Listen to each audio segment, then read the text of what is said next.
L'association SOS Femmes Violences en Savoie a organisé un colloque le 29 novembre dernier au manège de Chambéry. Un colloque intitulé « Partir » ou « Comment mieux accompagner les femmes victimes de violences conjugales ».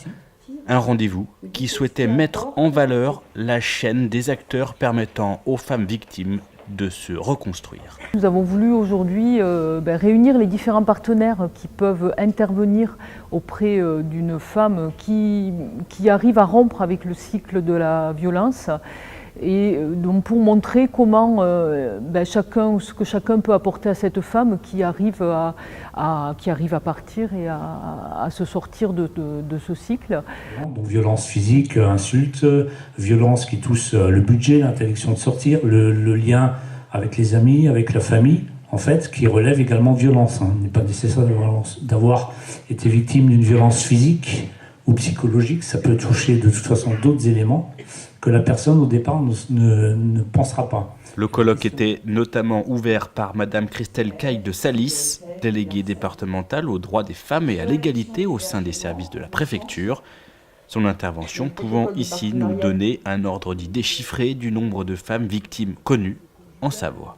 Je mentionne le chiffre de 777 femmes, tous chiffres confondus, mais je rappelle que dans ces chiffres, on a à la fois des femmes qui ont été répertoriées plusieurs fois, mais je me dis que ça fait aussi un équilibre avec celles qu'on ignore, je veux dire, et il y a quand même un chiffre noir des violences conjugales, des femmes qui ne vont nulle part. Et puis sur la question de l'hébergement, j'ai recensé 62 femmes et 48 enfants qui ont été hébergés. Et des chiffres que je donne, en fait, c'est des chiffres que j'ai retrouvés au fin octobre, au 31 octobre 2016.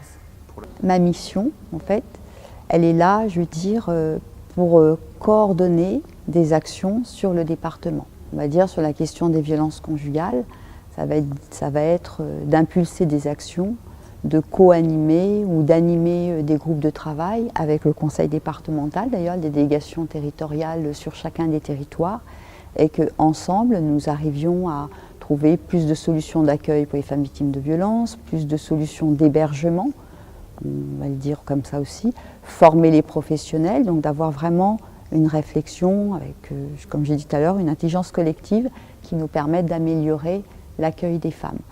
Le département de la Savoie comptait aussi parmi les acteurs de ce colloque, l'institution départementale étant impliquée à différents stades dans le cadre de ses compétences sociales. Déjà, il s'implique en proximité, qui est le maître mot du social en Savoie, par les travailleurs sociaux de nos territoires, qui sont bien sûr en appui, en accompagnement de ces femmes en difficulté. Donc ça, c'est le travail de base, bien sûr, de nos travailleurs sociaux, qui sont particulièrement sensibilisés aux problèmes.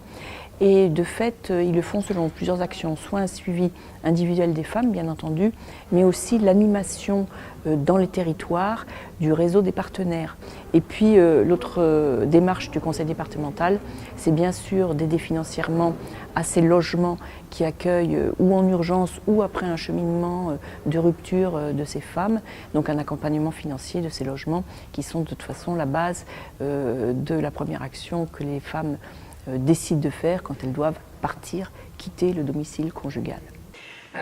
Et effectivement, le fait de pouvoir avoir différents professionnels qui interviennent à des moments différents et pour des raisons différentes, il y a un moment donné, j'ai pas de doute qu'il y a l'un d'entre nous qui va réussir à peut-être faire le déclic et c'est ça qui est important.